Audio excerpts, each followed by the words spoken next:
నమస్కారం city news కి స్వాగతం. ఈనాటి వార్తా విశేషాలు. Vijayawada Guru Nanak colony tower line road దగ్గర అను ఫుడ్స్ హోటల్ లో ప్రారంభించిన ఎమ్మెల్యే గద్దె రామ్మోహన్ రావు.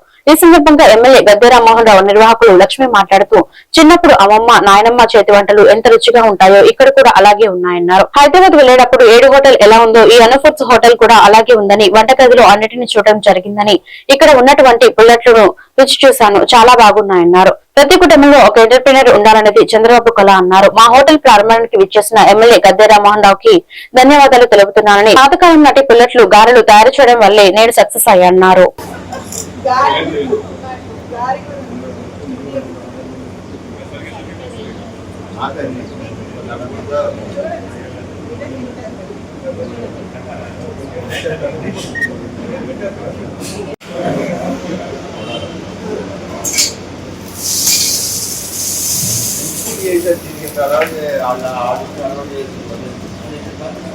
చిన్న కాయ చిన్న ప్లాన్ పెట్టేసి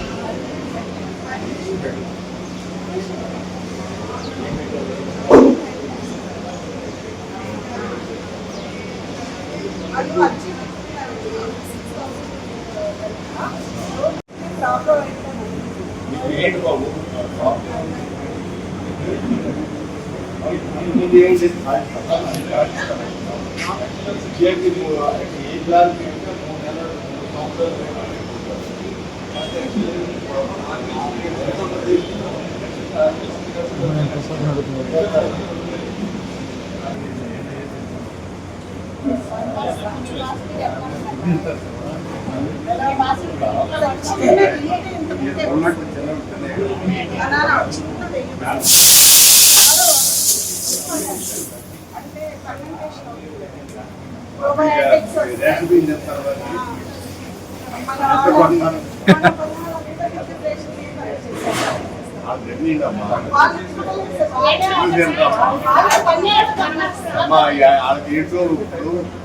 అపోహ అంటే 5 రూపాయలకి ఇది అమ్ముకుని మళ్ళీ 50 రూపాయలు మళ్ళీ 50 రూపాయలు సర్వీసింగ్ వస్తుంది. ఇవాళ అను ఫుడ్స్ అని చెప్పి మన టవర్ లైన్ రోడ్ లో ఈ హోటల్ ని ఓపెన్ చేసి లాంచ్ చేయడం జరిగింది. ఇక్కడ ఈ ఒక డెకరేషన్ కానీ సింపుల్ కన్స్ట్రక్షన్ లో లోనకు వచ్చి కాసేపు కూర్చొని ఏదో తినాలి అని చెప్పి మనం హైదరాబాద్ వెళ్తుంటే 7 హోటల్కి వెళ్తాను, కేవలం అక్కడ కూర్చోటానికి వెళ్తాం. కూర్చుంటారు కాబట్టి టిఫిన్ చేస్తారు. సో ఆ విధంగా మంచి అలంకరణ ఉంది. నేను ఎస్పెషల్లీ వంటగదిలో కూడా వెళ్ళి చూశాను. దాంట్లో కొన్ని ఫార్ములాలు కూడా ఇది ఏదో వంట అంటే చెప్పొచ్చి చేసేట్టు అనుకున్నాం. పుల్లట్ అని చెప్పి దాన్ని ప్రాసెస్ చేసే విధానం, అదేవిధంగా మటన్ కానీ చికెన్ కానీ దాంట్లో వాడే స్పైసెస్ కూడా చూస్తే న్యాచురల్ గా మన ఇంట్లో నాయనమ్మ తాతమ్మ చేసి మనకు వండి పెట్టేసినప్పుడు ఆ విధమైన అట్మాస్ఫియర్ ఉంది. ఆ పుల్లట్ నేను ఎప్పుడు ఎక్కడికి వెళ్ళినా పెద్ద తినను, కానీ అప్పుడు ఒక ఎంటర్ప్రెన్యూర్ అని ఉండాలి, లేకపోతే ఒక ఎంప్లాయ్ అని ఉండాలి. ఆ రెండు ఆ కుటుంబానికి కలగడానికి ప్రభుత్వ పరంగా మా కూటమి ప్రభుత్వం వాళ్ళకి కావలసిన ఫెసిలిటీస్ కల్పించడానికి మేము ప్రయత్నం చేస్తాం. అదేవిధంగా చిన్న వ్యాపారస్తులకి వాళ్ళకి ఫైనాన్షియల్ హెల్ప్ జరగడానికి ఏ విధంగా జరగాలో కూడా మేము ప్రయత్నం చేస్తాం.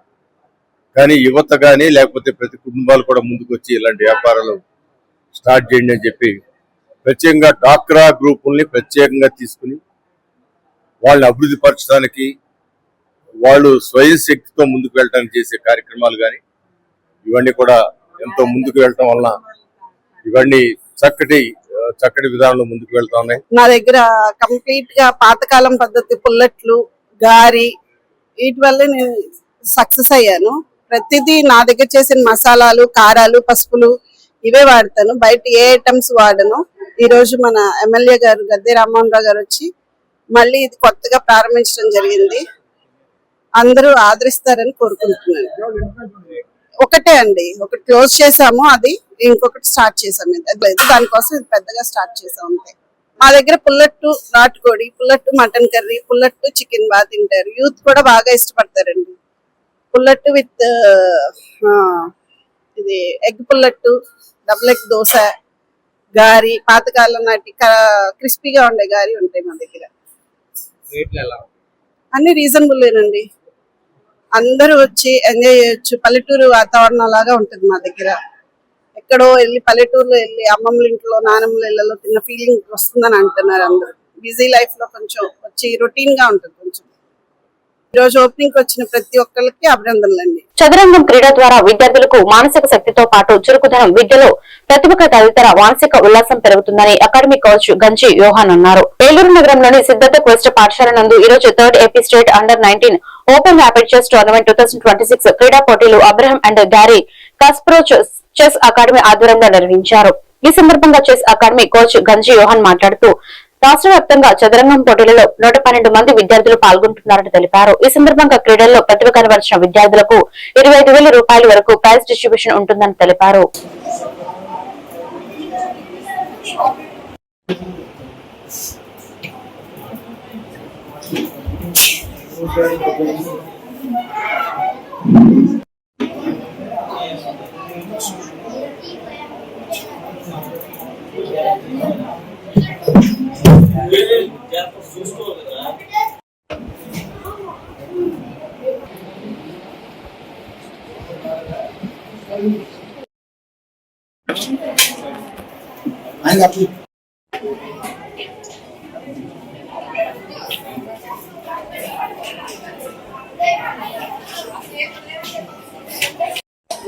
స్థానిక కొట్లూరులోని సిద్ధార్థ క్వెస్ట్ మరి ఇంగ్లీష్ సిబిఎస్ ఇంగ్లీష్ మీడియం స్కూల్లో మరి ఇక్కడ మరి మా Abraham and Garry Kasparov chess academy తరఫున మరి 3వ స్టేట్ టోర్నమెంట్ నిర్వహించడం జరుగుతుంది. మరి యొక్క టోర్నమెంట్లో మరి 25,000 రూపాయల గల చెస్ బుక్స్ మరి ట్రోఫీస్ మరి పాల్గొన్న విద్యార్థులకు ఇవ్వబడుతుంది.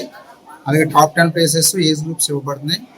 అలాగే ఇక టోర్నమెంట్కి మరి 112 స్టూడెంట్స్ హాజరైనారు. అలాగే మరి చదరంగం మన ఇండియాలో పుట్టిన క్రీడ కనుక ప్రపంచ దేశాల్లో 191 దేశాలు ఈనాడు చెస్ ఆడుతున్నారు. మరి ప్రపంచంలో నెంబర్ 1 గేమ్గా 60 కోట్ల మంది వరల్డ్ నెంబర్ 1 గేమ్గా మరి మన ఇండియన్ గేమ్ ఆడుతున్నారని మనం ఎంతో గర్వించవలసిన విషయం.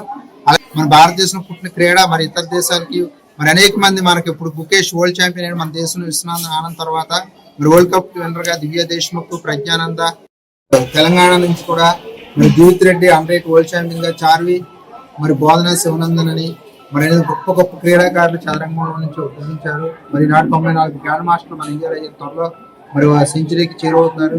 ఈ చెస్ ప్లేయర్ ప్రతి స్కూల్లో, ప్రతి పాఠశాలలో, ప్రతి మేనేజ్మెంట్ సహకరించాలి. అలాగే ఈ స్కూల్ సిద్ధార్థ క్వెస్ట్ యాజమాన్యం కోనేరు సురేష్ బాబు గారు, అలాగే మరి వారి అబ్బాయి సిద్ధార్థ గారు ఈ చదరంగాన్ని ఎంతో వెలుగులోకి తీసుకొస్తున్నారు. వారికి మరి వెన్ను ఇచ్చి ప్రతిసారి చేస్తున్న మరి ఎంకరేజ్ చేస్తున్న వారికి ప్రత్యేక ధన్యవాదాలు మా యొక్క అకాడమీ తరఫున తెలియజేసుకున్నాం. ఈ కార్యక్రమం అలాగే మరి unsigned chess academy director Kishore గారు కూడా మాకు మరి అలాగే మా యొక్క ఫ్రెండ్ మరి మహేష్ గారు, మరి మా యొక్క అసిస్టెంట్ నవీన్ గారు, మా సోదరి మరి స్వరూపరాణి గారు, అలాగే మా చెస్ పేరెంట్ మా లయన్స్ క్లబ్ మెంబరు మరి సింహాద్రి పవన్ కుమార్ గారు కూడా మాకు ఎంతో మరి హరి నాగరాజు గారు, రాజేష్ గారు, ఇంకా అనేక మంది ఎంతో మరి మిమ్మల్ని మరి అనుకునేటట్టు వారందరూ ప్రత్యేక ధన్యవాదాలు తెలియజేస్తున్నాము. థ్యాంక్స్. ఏజీసీ అకాడమీలో మా అండర్-14 ఓపెన్ కేటగిరీలో ఈ చెస్ టోర్నమెంట్ రావడం జరిగింది. అండర్-19 ఈ యొక్క కార్యక్రమం చాలా పద్ధతి ప్రకారం క్రియేట్ చేయడం జరిగింది. ఆర్గనైజేషన్ అంతా చాలా సార్ గారు ఆధ్వర్యంలో మా పిల్లలు కూడా ట్రైనింగ్ అక్కడే తీసుకుంటున్నారండి గత 2 సంవత్సరాల నుంచి. అదే కాకుండా వాళ్ళు చాలా మెలకువలు నేర్చుకున్నారు. చెస్లో ఎలా ఆడాలి ఏంటి అనేది మెలకువలు నేర్చుకోవడంతో పాటు వాళ్ళ యొక్క థింకింగ్ పవర్ అనేది కూడా చాలా పెరిగింది. So thank you. డిపార్ట్మెంట్లో జూనియర్ ఇంజనీర్గా వర్క్ చేస్తాను. మా బాబు ఇవాళ అండర్-17 కేటగిరీలో ఈ టోర్నమెంట్లో పార్టిసిపేట్ చేస్తున్నాడు. మెయిన్ ఆఫ్ ఆల్ ఈ సిద్ధార్థ కృష్ణ మాకు ఎప్పుడు కూడా ఇక్కడ విన్ అరేంజ్ చేస్తున్నారు. ఫస్ట్ ఆ యాజమాన్యానికి నేను ధన్యవాదాలు చెప్తున్నాను. అలాగే పిల్లలకి చెస్ ఆడడం. ఏలూరు జిల్లా కొయ్యలగూడెం మండలం పరింపుడి గ్రామంలో అనారోగ్యంతో బాధపడుతున్న 3 లబ్ధిదారులకు ముఖ్యమంత్రి సహాయ నిధి నుండి మంజూరైన ఆర్థిక సహాయం చెక్కులను శనివారం పంపిణీ చేశారు. పోలవరం నియోజకవర్గ ఇన్ఛార్జ్ మరియు ఆంధ్రప్రదేశ్ రాష్ట్ర ట్రైకర్ చైర్మన్ బోరగం శ్రీనివాసులు స్వయంగా లబ్ధిదారుల నివాసులకు వెళ్లి ఈ చెక్కులను అందజేశారు. అలాగే వైద్య ఖర్చుల కోసం ఆర్థిక ఇబ్బందులు ఎదుర్కొంటున్న కుటుంబాలను ఆదుకోవాలనే ఉద్దేశంతో ప్రభుత్వం ఈ నిధులను విడుదల చేసిందని అన్నారు. తెలుగుదేశం పార్టీ తరఫున ఈ కోయిడ మండలంలోని పొలం కాన్స్టిట్యూన్సీలోని ఉన్నటువంటి వైద్యం చేసుకుని ఇబ్బంది పడుతున్నటువంటి అనారోగ్య పరిస్థితిలో ఉన్న ప్రతి ఒక్కరు ఆరోగ్యకి 3,65,000 రూపాయలు 3,65,959 అమౌంట్ సీఎం గారి ద్వారా జరిగింది. చంద్రబాబు నాయుడు గారు చూసి కూటమి ప్రభుత్వం ఈ రకంగా సాయం చేస్తుందని ఈ రకంగా అయినా సరే అందరినీ కూడా ఈ కూటమి ప్రభుత్వం ఉంది కాబట్టి నాకు జబ్బు వచ్చింది, జ్వరం వచ్చింది, ఈ రకంగా నేను నష్టపోయాను, ఈ రకంగా నేను ఆపరేషన్ చేసుకున్నాను, సహాయపడే ఎవరు లేరు అని చెప్పి బాధపడే వారికి ఇది నిజంగా కూడా ఊరట లాంటిది. కాబట్టి ఈ రకంగా కూటమి ప్రభుత్వం తరఫున చిక్కులడానికి నేను ఇక్కడ ఎక్సైజ్ చైర్మన్ పార్వతి రామారావు గారు, ఎక్సైజ్ చైర్మన్ సుందర వెంకటరమణ గారు, అలాగే రాజు గారు, రమాదేవి గారు, అలాగే అందరూ కూడా ఈ కార్యక్రమాన్ని ఇచ్చిన అందరూ కూడా నిర్వహిస్తారు. అందరికీ నమస్కారం అండి. ఈరోజు పోలవరం నియోజకవర్గం కోయిగూడెం మండలంలో తెలుగుదేశం పార్టీ నియోజకవర్గ ఇన్ఛార్జ్ ఏపీ టైగర్ చైర్మన్ గౌరవనీయులు బొరవం శ్రీనివాస్ గారి యొక్క ఆధ్వర్యంలో ఈ మండలంలో రాజవరం పంచాయతీ, అలాగే అచ్యుతాపురం, కోయిగూడెం పంచాయతీలో ఈ 3 పంచాయతీల్లోనూ 6గురికి సిఎంఆర్ఎఫ్ చెక్కులు 3,65,000 రూపాయలు ఈరోజు బొరవం శ్రీనివాస్ గారు స్వయంగా ఇంటికి వచ్చి వారికి అందించినటువంటి పరిస్థితి మరి ఈరోజు మన కోయిగూడెం మండలంలో జరిగింది. నిజంగా కూడా కూటమి ప్రభుత్వంలో ప్రజలకు అనేక సంక్షేమ పథకాలు అందుతూ ఉన్నాయి. ఇచ్చినటువంటి వాగ్దానాలన్నింటినీ కూడా సూపర్ 6 కార్యక్రమాలన్నీ కూడా ఇచ్చి సూపర్ హిట్ చేసినటువంటి ఘనత ముఖ్యమంత్రి శ్రీ నారా చంద్రబాబు నాయుడు గారిది, అలాగే ప్రధానమంత్రి మోడీ గారిది, పవన్ కళ్యాణ్ గారిది. మరి అనేక సంక్షేమ కార్యక్రమాలు ఈ రాష్ట్రంలో జరుగుతున్నాయని అంటే రాష్ట్రంలో కూటమి ప్రభుత్వం ఏర్పడిన తర్వాత ఉమ్మడి పశ్చిమ గోదావరి జిల్లాలో దాదాపుగా అన్ని ప్రాంతాలు అభివృద్ధి పదంలో నడిచాయని జిల్లా ప్రజా పరిషత్ చైర్పర్సన్ గంటా పద్మశ్రీ తెలిపారు. ఏలూరు నగరంలో జిల్లా పరిషత్ సమావేశ మందిరంలో ఈ రోజు ఉమ్మడి పశ్చిమ గోదావరి జిల్లా సర్వసభ్య సమావేశం జరిగింది. ఈ సమావేశంలో ముందుగా సభ్యులు తమ సమస్యను తెలియజేయడంతో కొంత గందరగోళం నెలకొంది. ఈ గందరగోళంలోనే వైసీపీకి చెందిన జడ్పీటీసీలు సమావేశాన్ని బహిష్కరించి వెళ్లిపోయారు. అనంతరం పలువురు సభ్యులు అడిగిన ప్రశ్నలకు జిల్లా పరిషత్ చైర్పర్సన్ పద్మశ్రీ తగు సమాధానాలు ఇచ్చారు. ఈ సందర్భంగా చైర్పర్సన్ గంటా పద్మశ్రీ మాట్లాడుతూ ముఖ్యమంత్రి నారా చంద్రబాబు నాయుడు సహాయ సహకారాలతో జిల్లా వ్యాప్తంగా రహదారులు, నిర్మాణాలు, తాగునీటి సౌకర్యాలు, నిరుద్యోగులకు ఉపాధి అవకాశాలు ఎక్కువగా జరిగాయని అన్నారు.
ఇవన్నీ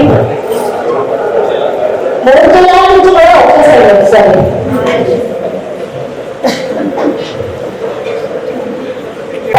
తారీఖు పెడితే అది కూడా క్యాన్సిల్ అవుతుంది. కాబట్టి పార్లమెంట్ ఉంది కాబట్టి ఈ సండే కట్టవలసి వచ్చింది. మీరందరూ వచ్చినందుకు ప్రత్యేకమైన ధన్యవాదాలు తెలియజేసుకుంటాను. మరి మన గ్రామాల ప్రసిద్ధి చెందాలంటే, అభివృద్ధి చెందాలంటే అది ముఖ్యంగా మన మండల పరిషత్ నుంచి, జిల్లా పరిషత్ నుంచి అది మొదటి స్థానము. కాబట్టి దానికి అందరూ కూడా ఇక్కడ వచ్చినందుకు ప్రత్యేకమైన ధన్యవాదాలు తెలియజేస్తాను. ఎందుకంటే మనందరూ కూడా మేమైనా కూడా సేవ చేయడం కోసమే వచ్చాము. కాబట్టి మీరందరూ కూడా ప్రత్యేకంగా వచ్చారు. మరి కూటమి ప్రభుత్వం వచ్చిన తర్వాత ప్రతి దగ్గర కూడా రోడ్లు అభివృద్ధి చెందడం చూసాము.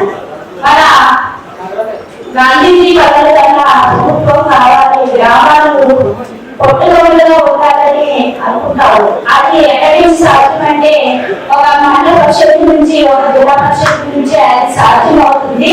అది అధికారులు దానికి చాలా చక్కగా కూడా సహకరించడం జరుగుతుంది. అదేవిధంగా మరి మన పవన్ కళ్యాణ్ గారు ఆయన ఎంతో పంచాయతీని వేడి జరగాలి, గ్రామాలు అభివృద్ధి చెందాలి, మన గ్రామాలు అభివృద్ధి చెందితేనే.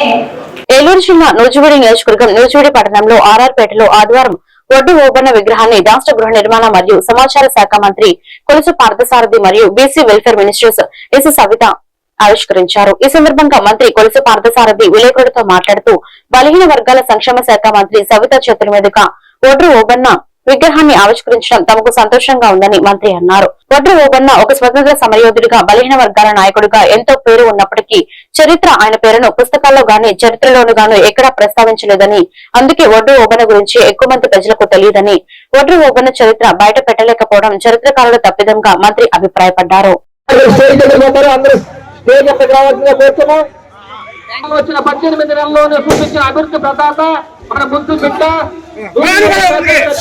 రాష్ట్ర మంత్రి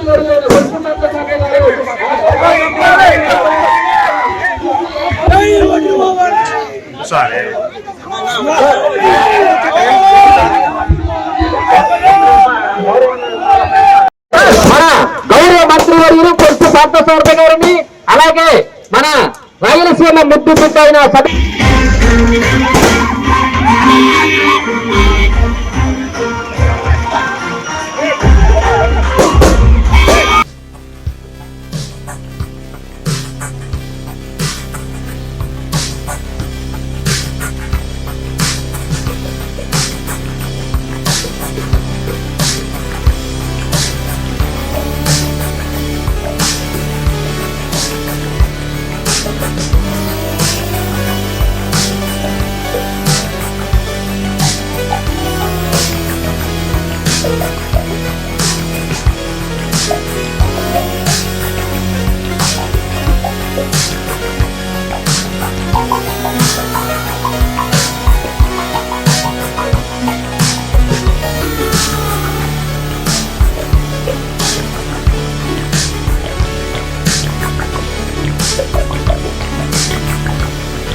స్థానిక శాసనసభ్యులు, సమాచార మంత్రులు, సీనియర్ నాయకులు కొలుసు పార్థసారథి గారి ఆధ్వర్యంలో స్వాతంత్ర సమరయోధులు, మరి స్వాతంత్ర సమరయోధులతో పాటు బడుగు బడిగిన వర్గాల కోసం మరి బ్రిటిష్ వారితో పోరాడిన వ్యక్తి మరి ఒడ్డు ఓబన్న గారి విద్యా ఆవిష్కరణ ఈరోజు ఘనంగా నియోజకవర్గం నడి ఒడ్డున విధంగా భావితరాలకు తెలియాలి అని చెప్పి ఆ రోజు మరి మేము అధికారంలోకి రాగానే రాష్ట్ర పండగ వడ్డే ఓబన్న జయంతి చేస్తామన్నాం, చేసి చూపించిన ప్రభుత్వం కూటమి ప్రభుత్వం, యువగల అధినేత నారా లోకేష్ బాబు గారు అన్న విషయం తెలియజేస్తూ, అదే విధంగా మరి గౌతులచ్చన్న గారు కూడా మన రాష్ట్రం కోసం ఏ విధంగా పోరాటం చేశారో, బడుగు బడిగిన వర్గాల కోసం ఏ విధంగా పోరాటం చేశారో, వారి జయంతి కూడా రాష్ట్ర పండుగ మొన్నటి రోజు చేశామన్న విషయం కూడా పర్మనెంట్ జీవో ఇవ్వటం కూడా జరిగిందన్న విషయం తెలియజేస్తూ, మరి మొన్నటి రోజు పొట్టి శ్రీరాములు గారు మరి ఈ తెలుగు రాష్ట్రాలు ఏర్పడడానికి ముఖ్య పురుషుడైన మరి ముఖ్య మూలమైన వ్యక్తి పొట్టి శ్రీరాములు గారి విగ్రహాన్ని కూడా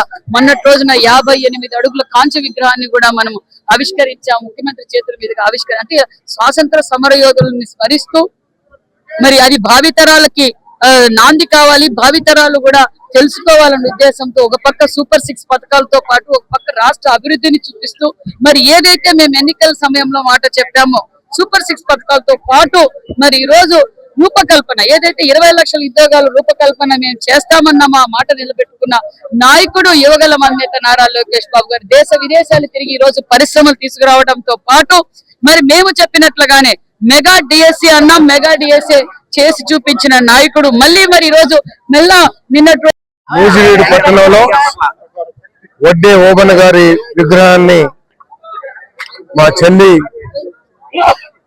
రాష్ట్ర మంత్రివర్యులు సబితమ్మ గారి చేతుల మీద ఆవిష్కరించుకోవడం చాలా సంతోషంగా ఉందని చెప్పేసి మనం చేస్తా ఉన్నాను. ఈ దేశంలో ప్రత్యేకంగా ఈ రాష్ట్రంలో స్వాతంత్ర పోరాటానికి విత్తనం నాటిన వ్యక్తుల్లో ఒకడు ఓబన్న గారు. కానీ చరిత్రకారులు కానీ వారి గొప్పతనాన్ని, వారి పోరాట పటిమని, వారు చేసిన పోరాటాలని భావితరాలకి సక్రమంగా తెలియచేయకపోవటం అనేది చారిత్రాత్మక తప్పుగా నేను భావిస్తూ ఉన్నాను. ఇప్పటికైనా సరే స్వాతంత్ర పోరాటంలో కానివ్వండి, సామాజిక పోరాటంలో కానివ్వండి, ఈ రాష్ట్ర అభివృద్ధి పోరాటంలో కానివ్వండి, పాలు పంచుకున్న బలహీన వర్గాలు, దళితులు, గిరిజనులు, మైనార్టీల నాయకులందరినీ కూడా వెలికి తీసి భవిష్యత్ తరాలకి తెలియజేయాల్సిన బాధ్యత చరిత్రకారుల మీద ఉందని చెప్పేసి భావిస్తా ఉన్నాను. మరి ఆ దిక్కుగా మరి ఆలోచించాలని చెప్పేసి కూడా నేను విన్నవిస్తా ఉన్నాను. మరి అదేవిధంగా మొట్టమొదటిసారిగా చంద్రబాబు నాయుడు గారి నాయకత్వంలోని కూటమి ప్రభుత్వం బలహీన వర్గ సంక్షేమ శాఖ మంత్రిగా ఉన్న సబితమ్మ గారి నాయకత్వంలో వడ్డే ఓబన్న గారి ఈ వార్తలు ఇంతటితో సమాప్తం. మరొక బులెటిన్లో మళ్ళీ కలుద్దాం. నమస్కారం.